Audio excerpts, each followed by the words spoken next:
हरे कृष्ण। ओम अज्ञानतिमिरान्धस्य ज्ञानाञ्जनशलाकया चक्षुरुन्मिलितं येन तस्मै श्रीगुरवे नमः। वन्देऽहं श्रीगुरः श्रीयुतपदकमलं श्रीगुरून् वैष्णवांश्च श्रीरूपं साग्रजातं सहगणरघुनाथान्वितं तं सजीवं साद्वैतं सावधूतं परिजनसहितं कृष्णचैतन्यदेवं श्रीराधा कृष्णपादान् सहगणललिता श्रीविशाखान्वितांश्च वृन्दाय तुलसीदेव्ये प्रियाय केशवस्य च कृष्णभक्तिप्रदे देव्ये सत्यवत्ये नमो नमः। वाञ्छाकल्पतरुभ्यश्च कृपा सिन्धुभ्य एव च पतितानां पावनेभ्यो वैष्णवेभ्यो नमो नमः। जय श्री कृष्ण चैतन्य प्रभु नित्यानंद श्री अद्वैत गदाधर शिवासादि गौर भक्त वृंद। हरे कृष्णा कृष्णा कृष्णा हरे हरे, हरे राम राम राम हरे हरे। सर्वप्रथम भगवान के अभिन्न प्रकाश विग्रह श्री गुरुपाद पद्म पूज्य पात्रंडी स्वामी अष्टोत्तर सत श्रीमद भक्ति प्रसाद विष्णु गोस्वामी गुरुदेव महाराज के पावन श्री चरण कमलों में असंख्य कोटि दंडवत ज्ञापित करते हुए उनकी अहेतुकी कृपा प्रार्थना करती हूँ। वे अपनी कृपा वर्षण करें जिससे निज कर्ता अभिमान भाव को छोड़कर एकमात्र उनकी वाणी के वाहक के रूप में अपना परिचय दे सकूं। परम गुरुदेव नित्य लीला कृष्ण विष्णुवाद श्रीमद भक्ति दयित माधव गोस्वामी महाराज परमेष्ठ गुरुदेव जगत गुरु भक्ति सिद्धांत सरस्वती गोस्वामी ठाकुर बहुपाद व समस्त गुरु परंपरा जय युक्त हूँ। सपार्षद श्रीमन नित्यानंद प्रभु श्री गौर हरि वृंदावन बिहारी श्री राधा गोपीनाथ भगवान जय युक्त हूँ। हम सभी पर अपनी कृपा वर्षण करे जिससे भगवान के पवित्र नाम और हरि गुरु वैष्णव सेवा में हम सभी की रुचि उत्पन्न हो सके। आज की इस प्रातःकालीन कक्षा में हम श्रवण कर रहे हैं भगवान के वांग्मय विग्रह श्रीमद् भागवतम के अंतर्गत जो 11 स्कंध है, 11वां स्कंध, इसका 23वां अध्याय 23 हम श्रवण कर रहे हैं और आज इसके 24 नंबर श्लोक से प्रारंभ करने जा रहे हैं। ओम नमो भगवते वासुदेवाय, ओम नमो भगवते वासुदेवाय, ओम नमो भगवते वासुदेवाय। देवर्षि पितृभूतानि ज्ञातीन् बन्धुश्च भागिनः असंविभज्यतात्मानं यक्षवित्तः पतत्यधः। जो व्यक्ति अपनी संपत्ति को उचित भागीदारों, देवताओं, ऋषियों, पितरों तथा सामान्य जीवों में तथा अपने निकट संबंधियों जो भी अपने पक्ष के हों, ससुराल पक्ष के, और स्वयं में वितरित नहीं कर देता, वह मात्र यक्ष की तरह अपनी संपत्ति को बनाए रखता है और अधोगति को प्राप्त होता है। इस प्रकार से सुनने में तो हास्यास्पद टाइप का है, भगवान ऐसा जो वो अवंती के उस ब्राह्मण का प्रसंग सुना रहे उसके अंतर्गत ऐसा कहते हैं। व्यर्थ यार्थे हया वित्तम प्रमतस्य वयो बलम कुशलायेन सिद्ध्यन्ति जरठा किम नु साधये। विवेकशील व्यक्ति अपने धन, यौवन तथा बल को सिद्धि प्राप्त करने में लगाने में सक्षम होते हैं, किंतु मैंने आकुल होकर अपनी संपत्ति के संवर्धन के व्यर्थ के प्रयास में इनको लुटा दिया है। अब वृद्ध हो चुकने पर मैं क्या प्राप्त कर सकता हूँ। ऐसा वो वृद्ध ब्राह्मण वो अब ऐसा चिंतन कर रहे हैं, अब तो कुछ भी नहीं रह गया, धन भी, सामर्थ्य भी, कोई ऐसा सूर्य जन भी नहीं है जो मेरे लिए अच्छा सोचे। मैंने अपना जो धन था, यौवन था, बल था, उसको इस जगत में लगा है, वो संपत्ति इकट्ठी करने में और उसको बचा के रखने में। जबकि जो विवेकशील प्राणी होते हैं मनुष्य, इसको लगाते हैं जीवन की चरम सिद्धि को प्राप्त करने में। अब मेरे इस शरीर में कोई सामर्थ्य नहीं, अब मैं क्या कर सकता हूँ? ऐसा तो वो एज से भी वृद्ध हो गए हैं तब ऐसा कह रहे हैं, लेकिन आज के प्रैक्टिकल समय में देखें तो हर एज ग्रुप का व्यक्ति एक प्रकार से वृद्ध ही है। जैसा खान पान है, जैसा भी जलवायु है, सब वातावरण, तो ऐसा दिखने में लगता है ये जवान ये बूढ़े ऐसे, पर अंदर से सब वैसे ही हैं, ऐसे शुद्ध से ऐसे। भक्तिनाथ ठाकुर जी एक प्रार्थना करते हैं गुरुदेव के निमित्त, उसमें इस प्रकार से धन्य सूचक शब्द प्रयुक्त करते हैं। वार्धक्ये खाना पंच रोगे हता, कमाने बाजीव बाला, कांदिया कांदिया तुम्हार चरणे पड़िया छे सुविवार। कि जो वृद्धावस्था वो नजदीक आ गई और 5 प्रकार के रोग सता रहे हैं, अब तो कोई बल नहीं बचा, हमें एकमात्र है श्री गुरुदेव आपके श्री चरणों में सुविवल होकर कातर भाव से गिरा हूँ, वहां पे मेरा उद्धार कर सकते हैं। लेकिन आज के समय में देखे तो लगभग हर प्राणियों की, हर एज ग्रुप की यही दशा है। सभी अपने अपने जो लेवल के जो उनके टारगेट्स होते हैं उनसे ग्रसित हैं, और हर प्रकार के रोग भी हर एज ग्रुप को हो रहे हैं। सभी कोई स्पेशल एज ग्रुप नहीं है कि ये बूढ़े हो गए तो इनको सारे रोग है। अब तो ऐसा भी सुनते ही रहते हैं आए दिन की कोई बच्चा स्कूल जा रहा था, रास्ते में हार्ट अटैक आया और शरीर गया। तो अभी तो प्रैक्टिकली सबके लिए यही है, वार्धक्य खन पंच रोगे हत क्या मन भजी बस। तो समाधान भी वही है कि प्रारंभिक अवस्था से ही भगवत भक्ति में लगा जाए या अपने प्रेमी जनों को लगाया जाए। इसके अतिरिक्त अन्य कोई समाधान नहीं है कि अभी तो ऐसी ऊर्जा है अभी देख लेंगे और तब हो जाएगा। हर एज ग्रुप को ही जब भी जिसको भगवान कृपा उपलब्ध हो, वैष्णव दर्शन हो, तभी से भजन साधन में लग जाए। कस्मा संक्लिश्यते विद्वान व्यर्थयार्थे हयाशकृत, कस्य चिन्मायया नूनम लोकोऽयं सुविमोहितः। बुद्धिमान मनुष्य संपत्ति प्राप्त करने के लिए व्यर्थ के सतत प्रयासों से कष्ट क्यों भोगे? निसंदेह यह सारा जगत किसी की माया शक्ति से अत्यधिक मोहग्रस्त है। वो ब्राह्मण ऐसा विचार कर रहे हैं अभी वृद्धावस्था में कि जो बुद्धिमान है वो ज्यादा ये इकट्ठा करने के लिए अपनी सारी एनर्जी को वहां नहीं झोंकते। तो ऐसा भला क्यों होता होगा? वो खुद से विचार कर रहे हैं, प्रश्न सूचक चिन्ह है कि क्यों हो गए। अवश्य ही किसी की माया शक्ति है, भगवान माया के वशीभूत होकर जीव ऐसा कर रहे हैं। किम धनैर्धन दैर्वा किम कामैर्वा कामदैरुत, मृत्युना ग्रस्यमानस्य कर्मभिर्वोत जन्मदयः। जो व्यक्ति मृत्यु के चंगुल में जकड़ा हो, उसके लिए धन या उस धन को देने वाले, इंद्रिय तृप्ति अथवा इंद्रिय तृप्ति प्रदान करने वाले, या किसी प्रकार का सकाम कर्म जो उसे इस भौतिक जगत में फिर से जन्म दिलाए, इन सब से क्या लाभ है? लेकिन ये बहुत ही हायर स्टैंडर्ड है सोच का, सामान्य मनुष्य ऐसे नहीं सोच पाएंगे कि इन सब में हमारा क्या फायदा भैया, जी हम इसके चलते में बार बार जन्म मृत्यु से गुजरना होता। ऐसे कोई दुर्लभ ही विवेकशील मनुष्य हो, भगवत कृपा जिन पर हो, साधु कृपा हो, वही इस प्रकार से विचार कर पाएंगे। नूनम मे भगवान तुष्टः सर्वदेव मयो हरि, येन नीतो दशामेतां निर्वेदश्चात्मनः प्लवः।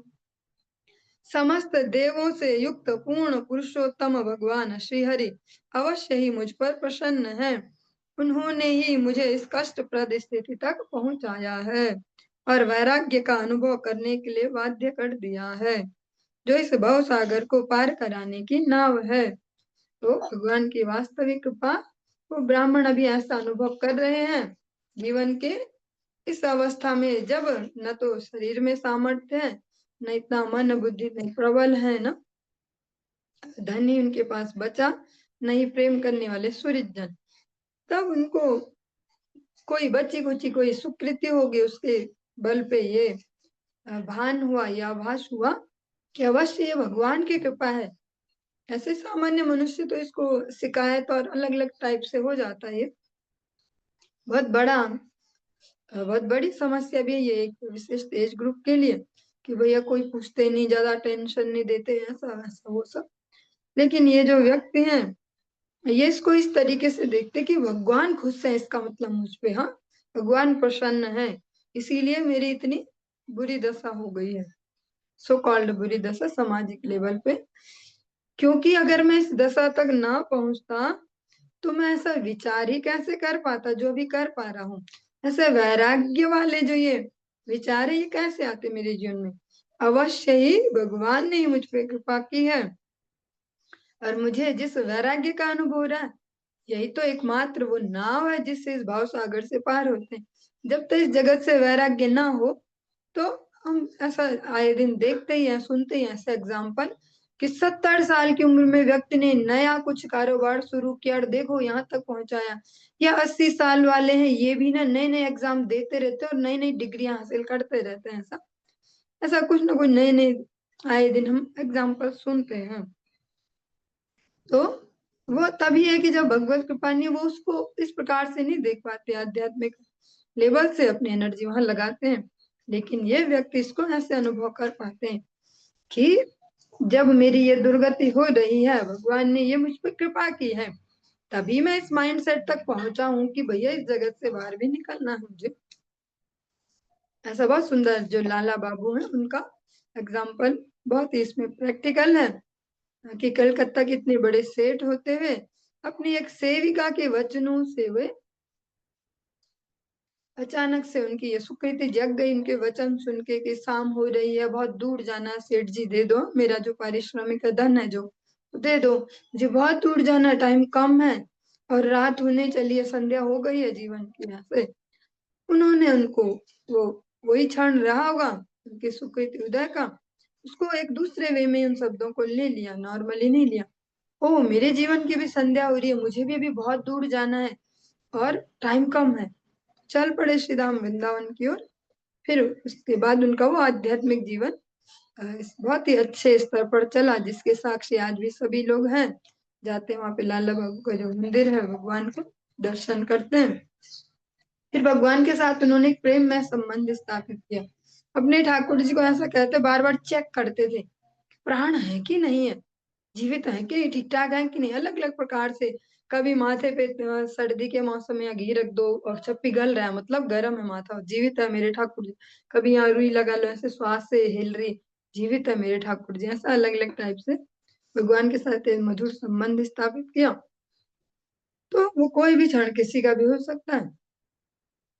सोहम कालावशेषेण शोषयिष्येऽङ्गमात्मनः अप्रमत्तोऽखिल स्वार्थे यदि स्यात् सिद्ध आत्मनि। यदि मेरे जीवन का कोई समय शेष है तो मैं तपस्या करूंगा और अपने शरीर की आवश्यकताओं को कम से कम कर दूंगा। अब मैं और अधिक भ्रम में पड़े बिना जीवन के समग्र आत्महित में लगाकर अपने आप में तुष्ट रहूंगा।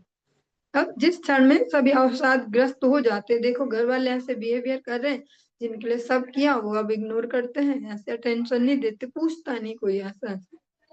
इस समय में उन्होंने भगवान की कृपा से दूसरे एंगल से सोचा, अब जो कुछ भी मेरे पे समय बच गया, ये तो मैंने देख लिया, इस जगत में एनर्जी खपा के उसका एक्सपीरियंस ले लिया। अब जो मेरे पे ऊर्जा बची है मैं उसको तपस्या में लगाऊंगा। तपस्या में जो हमारे नित्य मंगल के प्रतिकूल जो भी हमारी एक्टिविटीज है उनको रोकना, और जो हमारे लिए आवश्यक है, भले ही वो हमारी हैबिट में नहीं, हमारे लिए कष्टप्रद है, पर उनको ऐड करना अपने जीवन में, वही तपस्या है। अब मैं तपस्या करूंगा और शरीर की आवश्यकताएं कम से कम, जो मतलब बिल्कुल ही नीड हो, जो बिल्कुल ही बस बहुत ही ज्यादा आवश्यक, उसको ही ग्रहण करूंगा। और अब बिना भ्रम में पड़े, अब इधर उधर डोल डाल के नहीं, कि घर वालों ने फिर से बोला नहीं नहीं आ जाओ आप, ऐसा वैसा, जैसे अनेक अनेक एग्जाम्पल है, पर देने थोड़े अनईजी हो जाएंगे मेरे लिए। तो वो कहते हैं अब मैं पूर्णतया भगवत आराधना में चित्त को लगाऊंगा और आत्मतुष्ट रहूंगा। अब मुझे प्रसन्नता के लिए बाहर डिपेंड नहीं रहना व्यक्ति वस्तु परिस्थिति पे कि ये खुश कर दे और वो खुश कर दे। जब तक बाहर पर डिपेंड है हम प्रसन्नता के लिए, तो हम हर दिन दुखी रहेंगे, क्योंकि यहाँ कुछ भी पूर्ण नहीं है। न कोई मनुष्य पूर्ण है, न कोई वस्तु पूर्ण है, न कोई परिस्थिति। तो कोई हमें निरंतर कैसे प्रसन्न रख सकता है? वो एकमात्र जो पूर्ण पुरुषोत्तम भगवान है, जो आनंद घन है, जो आनंद से ही बने हैं, वही किसी को निरंतर प्रसन्न रख सकते हैं। यही सार भी है। जितनी जल्दी जो इसको सुने, समझने का प्रयास करे, प्रैक्टिस में लाते जाए, उतना संतोष से जीवन जी पाएंगे। कि बस संपूर्ण तो केवल मात्र भगवान ही है, हर प्रकार से। तो हर प्रकार से जो पूर्ण तुष्टि है वो भगवान ही दे सकते हैं। ऐसे कोई व्यक्ति वस्तु परिस्थिति ऐसे नहीं है जो हमें हमेशा खुश रख पाए कि अच्छा आजकल ये रिश्तेदार सब प्यार से ही बात कर रहे हैं मुझसे, और अच्छा है, मेरा मस्त जीवन है, सुबह शाम फोन आते सब पूछते आप क्या कर रहे हो, कैसे हो, ऐसे। तो वो हमेशा नहीं रह पाएगा। कुछ समय बाद उनके भी जीवनों में कुछ ना कुछ घटेगा, उनके पास भी टाइम नहीं होगा या परिस्थिति नहीं होगी रोज पूछने की। आज फोन नहीं किया, आज पूछा नहीं, 2 दिन हो गए, 4 दिन हो गए, ऐसा ऐसा। ये कोई परिस्थिति कि हमें बहुत बढ़िया लगता है जब कुछ होता है, सारे परिवारजन मिलते, सारे मित्र मिलते हैं, हा हा हू करते, मजे से गपशप मारते, खाते पीते। पर वो हर दिन तो नहीं रह पाएगा। वो जो परिस्थिति हर दिन नहीं रह पाएगी। व्यक्ति वस्तु कोई पदार्थ हो, बहुत ना बहुत बढ़िया ये मिला मुझे, ये कोई सा भी कपड़ा हो, कोई वस्तु हो, बहुत बढ़िया है वो, बढ़िया है, पर उसका भी एक वैलिडिटी टाइम है, कभी भी जा सकते, टूट सकते हैं, नश्वर संशय। तो न व्यक्ति, न वस्तु, न परिस्थिति, ऐसा कुछ भी नहीं है जो निरंतर रहेगा, निरंतर हमें सुख प्रोवाइड करता जाए। जैसे एकमात्र भगवान है, पूर्ण पुरुषोत्तम भगवान जो पूर्ण है और आनंद घन है। आनंद से जिनका एक एक रोआ रोआ सब आनंद से बना है, वही आनंद दे सकते हैं किसी को भी, लगातार, निरंतर। ऐसे तो इस जगत में भी मिलता है, कभी ये हो गया, कहीं कोई बर्थडे पार्टी ऐसा, कभी कुछ ऐसा, थोड़ा खुश हो गए। निरंतर जो आनंद है वो भगवान ही दे सकते हैं, क्योंकि उनके पास ही वो अथाह क्वांटिटी में है। तत्र मामुनुमोदेरन् देवास्त्रिभुवनेश्वराः मुहूर्तेन ब्रह्मलोकं खट्वांगः समसाधयत्। इस तरह इन तीनों लोकों के अधिष्ठाता देवता मुझ पर कृपा करें। निस्संदेह महाराज खट्वांग को क्षण भर में वैकुंठ लोक प्राप्त हो गया था। जो व्यक्ति है, इसका मतलब उन्होंने भी ये वैदिक साहित्य श्रवण किए हैं, ये कथाएं श्रवण किए हैं, तभी उन्हें फटाक से वह स्मरण आया कि अरे, जो ये सारे अधिष्ठाता देवता है, इस प्रकृति के समुझ पे प्रसन्न हो, तो मैं भी कुछ कर पाऊंगा, अभी टाइम है मेरे पास। महाराज खट्वांग ने भी तो एक क्षण में ही भगवत प्राप्ति की थी ऐसे, तो मैं भी जोर लगा सकता हूँ। लेकिन इतनी सूक्ष्म बुद्धि उदित होना, ये मतलब एक अपवाद स्वरूप ही है, ऐसा सामान्य मनुष्यों के लिए संभव नहीं है।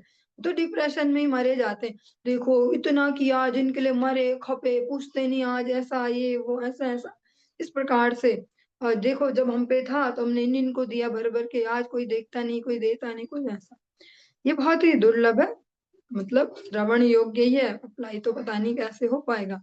भगवान और गुरु वैष्णव कृपा हो तो बहुत दुर्लभ है। श्रीभगवानुवाच इत्यभिप्रेत्य मनसा यावन्तो द्विजसत्तमः उन्मुच्य हृदयग्रन्थीन् शान्तो भिक्षुर्मुनिः। भगवान श्री कृष्ण ने कहा, इस तरह मन में निश्चय करके वह सर्वोत्तम अवंती ब्राह्मण अपने हृदय की इच्छा रूपी ग्रंथियों को खोलने में समर्थ हो गया। तब उसने शांत और मौनी सन्यासी साधु की भूमिका ग्रहण कर ली। वो समर्थ हो पाए, जो मन की वो ग्रंथियां हैं, जैसा हम श्रवण करते ना कि अपने विचारों को देखना, हम सोचते कैसे, थिंकिंग प्रोसेस कैसी हमारी, तो वो इसमें समर्थ हो पाए। और ये इतना आसान नहीं, देख पाए, समझ पाए, और अपनी हृदय की ग्रंथियों को खोलना मीन्स जो जो भी हमारे बनी होती है ना धारणा, ऐसा ऐसा होना चाहिए, हमने ऐसा किया है किसी के लिए तो उसको ऐसा करना चाहिए हमारे लिए, हमने अपनी ऊर्जा दी है किसी को तो उसे देनी चाहिए हमें, हमने किसी को धन दिया उसे देना चाहिए हमें, हमने किसी से प्रेम से बात की थी तो वो करे अभी प्रेम से बात। ये जो जो ये छोटे छोटे छोटे छोटे और ढेरों ग्रंथियां हमारे हृदय में रहती हैं, वो भगवत कृपा से सक्षम हो पाए उन ग्रंथियों को खोलने की, नैराश्यम ही परमम सुखम, संतोष ही परमम धनम। ऐसा कि भैया अब आशा केवल राम जी से, जैसा हम वो श्रवण करते ना, आशा एक राम जी से दूजी आशा छोड़ दो, ऐसा। और अब उन्होंने जो वेश भी है और जो मन स्थिति भी है, एक शांत और मौन साधु की उन्होंने अपनी जो है वो ऐसी स्थिति प्राप्त की। मौन मीन्स अनावश्यक बोलना बंद करना। मौन मीन्स गूंगा होना नहीं। उन्होंने तो वो वाला ही मौन किया होगा कि जो हमेशा मौन रहना। पर आज के समय में वो मौन यहाँ प्रासंगिक नहीं हो पाएगा इस जगत में, कि हम अगर एक दिन के लिए बोले कि भैया आज ने एक दिन का मौन रखेंगे हम, तो पहले तो हमारे लिए पॉसिबल नहीं है, और अगर प्रयास करें भी गलती से तो भी कुछ ना कुछ परिस्थिति आ जाएगी। कभी कोई आ गया, कभी कोई आ गया, और फिर अचानक कोई मेहमान आ गए, तो अब मौन धारण कैसे चलेगा? नमस्कार भी करना पड़ेगा, पूछना भी पड़ेगा क्या लेंगे आप, कैसे हैं आप, कैसे आना, ऐसा ऐसा कुछ भी हो, अलग अलग परिस्थिति, इमरजेंसी आ जाए कुछ। लेकिन आज के समय में जो प्रासंगिक है, जो मौन, जो गुरु वैष्णव श्रवण करवाते हैं, वो मौन है। भगवत संबंधी वार्ता को ही किया जाए, उसके अतिरिक्त ना किया जाए। जो अति आवश्यक हो उतनी ही बातचीत की जाए, फालतू न की जाए कि मजा आ रहा है ऐसे। देखो मिलते जुलते हैं ना, थोड़ा दो चार गपशप मारते हैं, मजा आता है, ऐसा वो वाला नहीं। हाँ, इसमें एक और ऐड करेंगे, अ, ऐसा भी नहीं कहेंगे, अगर किसी को हरि भक्ति में लगाने के लिए उससे चर्चा चल रही हो, उसको अ, एक प्रकार से भगवत कोई कथा सुना रहे हो, या भविष्य में ये भक्ति में लगेगा, इस भावना से उसके साथ थोड़ा वार्तालाप चल रहा हो, तो उसको इस कैटेगरी में नहीं रखेंगे। ऐसा नहीं कहा जा रहा बिल्कुल ही हमेशा गूंगा रहो और ऐसा, पर जो अनावश्यक है उसको दूर किया जाए। सचचार महिमेतां संयतामेन्द्रियानिलः, भिक्षार्थम नगर ग्रामान संगो लक्षितो विशत। वह अपनी बुद्धि इंद्रियों तथा प्राण वायु को अपने वश में रखते हुए पृथ्वी पर विचरण करने लगा। भिक्षा मांगने के लिए वह विविध नगरों तथा ग्रामों में अकेले ही यात्रा करता। उसने अपने उच्च आध्यात्मिक पद का प्रचार नहीं किया, इसलिए अन्य लोग उसे पहचान नहीं पाते थे।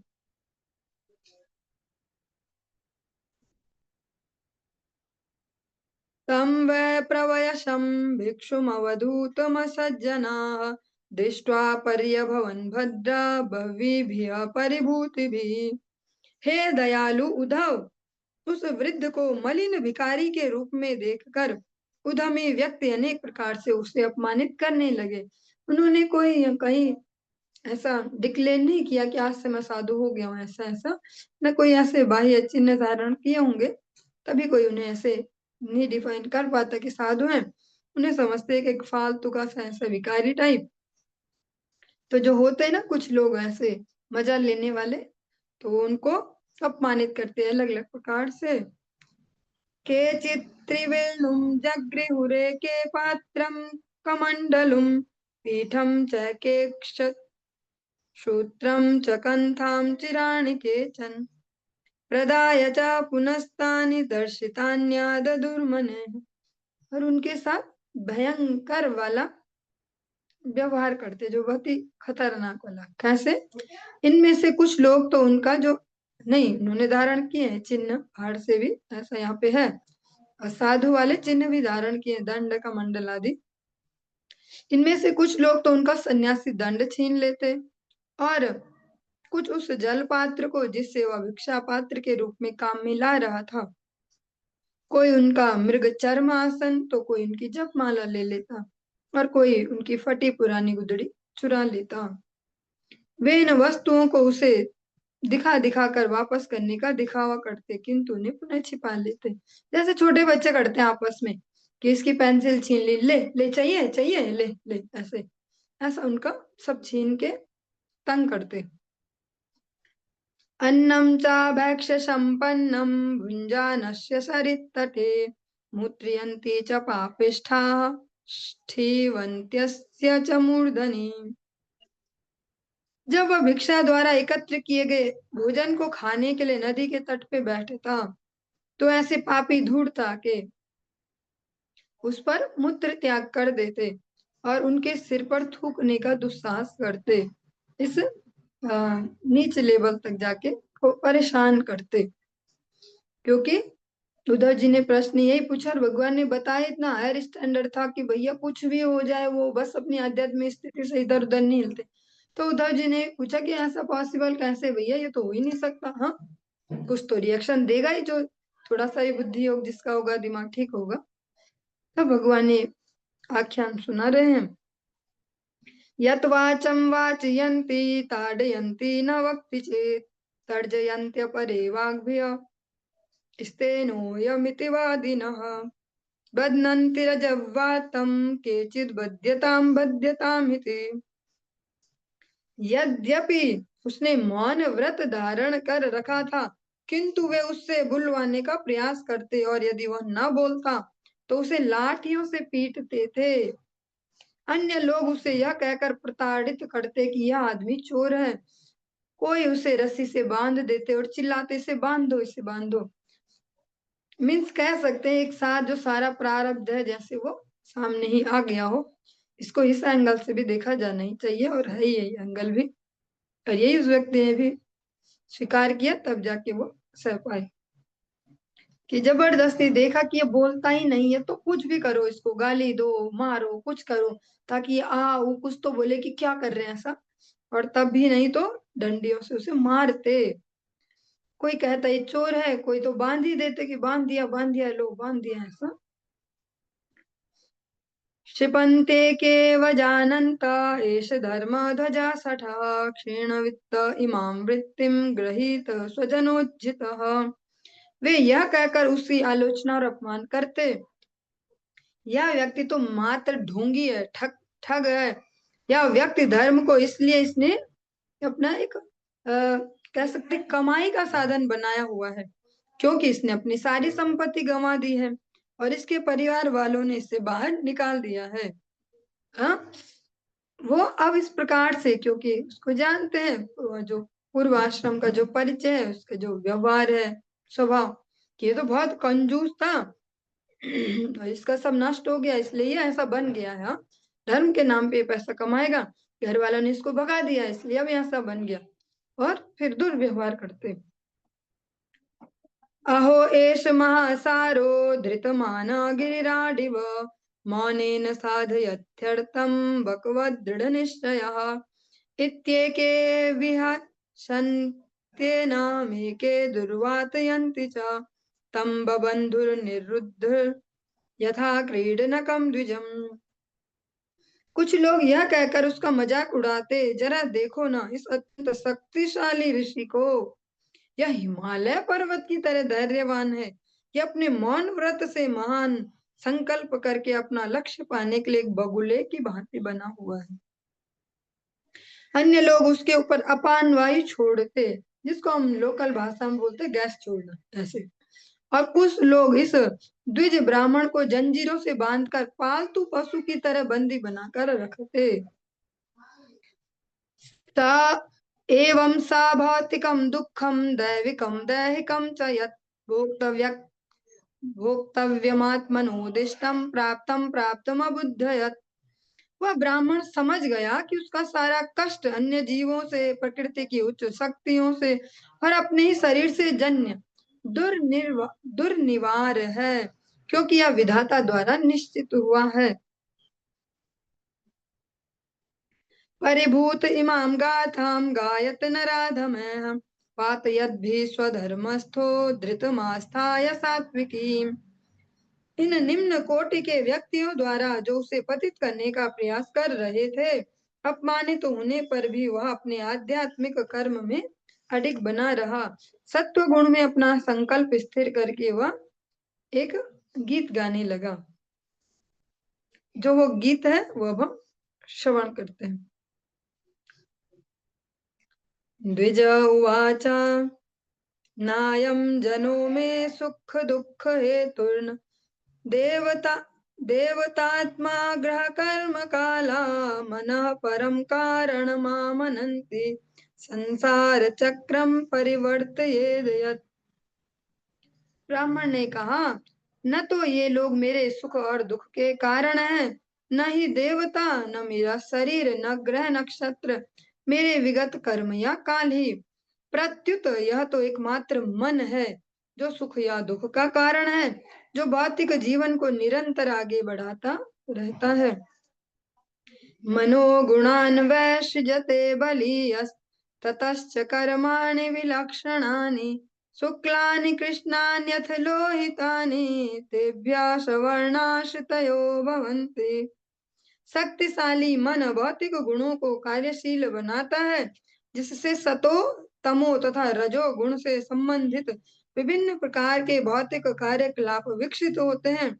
इनमें से प्रत्येक गुण वाले कार्यों से संगत जीवन दशाएं उत्पन्न होती हैं।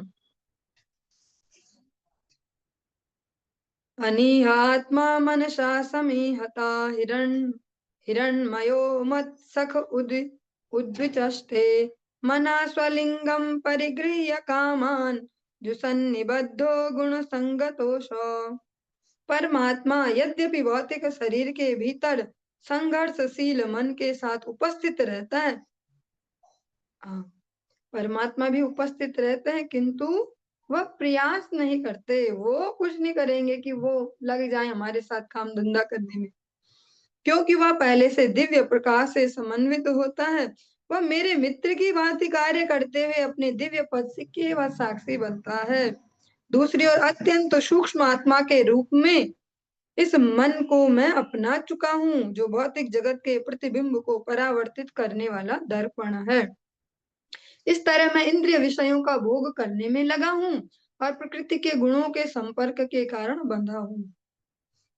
अब हम भागवत जी श्रवण कर रहे हैं, जो सबसे हायर स्टैंडर्ड है जीवात्मा परमात्मा लेवल का भी, और मनुष्य के लिए दिमाग चलाने के लिए कुछ इंटेलेक्चुअल टाइप भी ढूंढे तो सबसे हायर स्टैंडर्ड यही है। तो अभी हम सब एक दुविधाजनक वाले सीन में है, जहाँ श्रवण तो इतने हाई लेवल का करेंगे, पर गलती से इसमें से कुछ भी अप्लाई करने जाएंगे ना डेली लाइफ में, तो फिर या तो घर वाले भगा देंगे या डिप्रेशन में चले जाएंगे। तो अभी इसको श्रवण करें धैर्य से, और जो प्रक्रिया चल रही है साम्यवत वैसे ही जिए, धीरे धीरे धीरे। और भगवान से, गुरु वैष्णव से प्रार्थना करे कि भगवान हमारी मन स्थिति ऐसी करे, ऐसी परिस्थितियां धीरे धीरे लाए हमारे जीवन में, जो हम पचा पाए और धीरे धीरे इस मार्ग की ओर आगे बढ़ पाए। इसमें कुछ भी ये जिसके साथ की सावधानी है, जैसे आप कुछ भी देखते हो तो उसमें आता सावधानी। इनमें से कुछ भी ऐसे कभी ज्यादा दुखी हो तो इनमें से कुछ ज्यादा ही बड़े प्रवचन को फिट कर दें और ऐसा ऐसा सोचें, ऐसा अभी वैसा नहीं है, अभी धैर्य से श्रवण करें ऐसा ही। दानं स्वधर्मो नियमो यमश्च, श्रुतं च कर्माणि च सद्व्रतानि, सर्वे मनो निग्रह लक्षणान्ता, परो हि योगो मनसा समाधिः। दान, धर्म, यम तथा नियम, शास्त्रों का श्रवण, पुण्य कर्म तथा शुद्ध बनाने वाले व्रत, इन सब का अंतिम लक्ष्य मन को वश में लाना है। निस्संदेह परमेश्वर में मन की एकाग्रता ही सर्वोच्च योग है। समाहितं यस्य मनः प्रशान्तं, दानादिभिः किं वद तस्य कृत्यम्, असंयतं यस्य मनो विनश्यत्, दानादिभिश्चेद परम किमेभिः। यदि किसी का मन पूर्णतया स्थिर तथा शांत हो, तो आप मुझे यह बतलाएं कि मनुष्य को कर्म कांडी दान तथा अन्य पुण्य कर्म करने की क्या आवश्यकता है। और यदि किसी का मन असंयत बना रहता है, अज्ञान में डूबा रहता है, तो फिर उसके लिए इन कर्मों का क्या लाभ। बहुत ही संवेदनशील ये शब्द है, और जो जितना उसको समझ पाए वो उतना समझ ले, ज्यादा विस्तार भी करना खतरनाक होगा। कहते हैं कि ये जो ये कर्म है, सकाम कर्म, जो उनमें से भी विशिष्ट जिनको हम धर्म के नाम पे करते हैं, कह रहे हैं कि जिनको पुण्य की आशा से करते हैं कि लौट के हमारे पास आएंगे और हम फिर मजेदार जिंदगी जिएंगे, ये ब्राह्मण कहते हैं जो आज जीवन के इस अंतिम पड़ाव में है। कह रहे हैं कि अगर जो ठीक ठाक भी है, मतलब जैसा कहते हैं ना, समझदार को भी क्या समझाना और मूर्ख को भी क्या समझाना, ऐसा ही कह रहे हैं लगभग, कि जो आध्यात्मिक रूप से संपन्न है उसको भी इन कृत्यों की आवश्यकता नहीं है, सकाम जो कर्म है। और जिसको समझ में ही नहीं आता कि क्या दुनिया है ये, तो उसके लिए भी क्या फायदा है। मनोवशेन्ये यभवन्निष्मदेवा मनश्चनान्यस्य वशं समेति भीष्मो हि देवा सहसा सह्यान् युज्यात वशे तं स हि देवदेवः। सारी इंद्रियां अनंत काल से मन के वश में रही हैं और मन कभी भी किसी अन्य के बहकावे में नहीं आता। वह बलवानों से भी बलवान है और उसकी देव तुल्य शक्ति भयावह है। इसलिए जो अपने मन को वश में कर सकता है वह सभी इंद्रियों का स्वामी बन जाता है। जो मन है वो सबसे पावरफुल है, ऐसा इन्होंने अनुभव किया है। इस अनुभव को यह कह रहे हैं, ये सबसे ज्यादा बलवान है। देव तुल्य शक्ति, देवताओं के समान इसमें शक्ति है, उनसे जो तुलना योग्य इतनी शक्ति होती है मन में। और कह रहे साथ ही भयावह, डरावनी है ये। क्योंकि इसको कैसे समझेंगे हम अपने वाले सीन में अभी ऐसे समझ पाएंगे कि जब हमारा मन खुश है तो मतलब हम बस बस खुश टाइप के हैं अभी। और तब जो वो इमेजिनेशन चलती है ना किसी भी एक फील्ड में, और वहां वहां और ऐसा और फिर वैसा और फिर वैसा और फिर वहां, वो बहुत ही आसमान तक चला जाता है।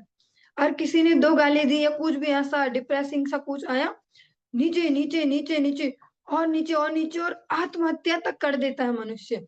मतलब उसके बाद तो और नीचे क्या ही रह गया, वहां तक भी ले जाता है। तो इसलिए ये कह रहे हैं कि मन की जो शक्ति है देव तुल्य रूप पर वो खतरनाक है, वो डरावनी है। जब उसको ऊपर ले जाना शुरू करता तो इतना है स्टैंडर्ड, नीचे ले जाए तो मतलब देवताओं में जैसे असीम शक्ति है, ऐसे मन में भी है भयंकर वाली। इसीलिए मन को ही ज्यादा जो आध्यात्मिक जीवन है मन पे ही ज्यादा वो कर रहा है। मन दिखता तो नहीं है, कोई डॉक्टर साइंटिस्ट मन निकाल के दिखा नहीं पाएंगे कि मन भी है आपके शरीर में कहीं, और उससे ही सब चल रहा है। हाँ, उसके लिए सब कुछ चल रहा है, उसके लिए इतनी सारी इंडस्ट्री चल रही है इंद्रिय तर्पण की, कि सुंदर बनो। तो उसके लिए हजारों करोड़ों ऐसे काउंटिंग से भी बाहर है, इतनी बड़ी ब्यूटी इंडस्ट्री बन गई, इतने वस्त्र इंडस्ट्री बन गई, सब जूता इंडस्ट्री बन गई, ये बन गई वो बन गई, होटल बन गए, ऐसा घूमना है, सब मन के लिए तो बन रहा है। वो मन को ही चाहिए वो सब कुछ मजेदार मजेदार ऐसा। और इसके दूसरा पक्ष देख रहे हैं, इतने सारे डॉक्टर आ गए, इतने सारे साइकेट्रिस्ट आ गए, इतने सारे वकील आ गए जो संबंध विच्छेद कराए, ऐसा वैसा झगड़ा निपटाए, इतने सारी अदालतें, ये सभी मन के लिए ही बने। तो मन जब नीचे की ओर जाता है, इधर की ओर लगाता है एनर्जी, तो इन सब की आवश्यकता पड़ जाती है कि भैया जाओ साइकोलॉजिस्ट पे, क्या क्या टेंशन है, क्या क्या बात है, बताओ ऐसा। तो जो मन है जो उसको वश में कर सकता है वह इंद्रियों का स्वामी बन जाता है। और यहाँ ये व्यक्ति जिसको अपने जीवन के इस लास्ट मोमेंट पे और इतना सब कुछ झेलने समझने की बाद जिसको गा रहे हैं गीत को, इसको श्री रूप गोस्वामी जी पहले ही श्लोक में बोल देते हैं उपदेशामृतम में। शुरू ही यहीं से होगा सारी कहानी का। कहाँ से, वाचो वेगा मनसा क्रोध वेगा जीवा वेगा इंद्र उपस्थ वेगा एतान वेगान यो विषयेत धीरा सर्वामपि मां पृथ्वी। प्रारंभ यहाँ से होगा, जो शुद्धा भक्ति है अगर उसकी ओर बढ़ना है तो यहाँ से शुरू होगी। अभी तो हम सब एक अलग स्तर पर है, हमें अभी प्ले ग्रुप में उठना बैठना सिखाया जा रहा है, टिफिन लाओ टिफिन खाओ खुद से, अब मम्मी नहीं खिलाएगी मुंह में डाल के तो अब खुद को खाना है ऐसे टिफिन। ये सब भक्ति राज्य के प्ले ग्रुप में चल रहे हैं, और आगे बढ़ना है तो ये सब है ही। इसको हम सब जो भी श्रवण कर रहे हैं हम सभी इसको एक और एंगल से भी समझ पाएंगे। जो ग्रंथ अध्ययन है, जो शास्त्रों का अनुशीलन है, ये इसीलिए भी डेली बेसिस पे अत्यंत आवश्यक है। इसको दोनों एंगल से देख पाएंगे, क्योंकि जो हम भक्ति का भी बाहर से मोटा मोटा सा फॉर्मूला देखते हैं जो प्रचार प्रसार में चलता है से, उससे हम एक लेवल तक ही प्रसन्न रह पाएंगे। यहाँ 16 माला भी करते, भोग भी लगाते, आरती भी करते, लहसुन प्याज भी नहीं खा रहे, ऐसा ऐसा उससे एक लेवल तक के हम उसको चैंट हरे कृष्ण और बी हैप्पी हो पाएगा। एक लेवल के बाद सैचुरेशन आएगी।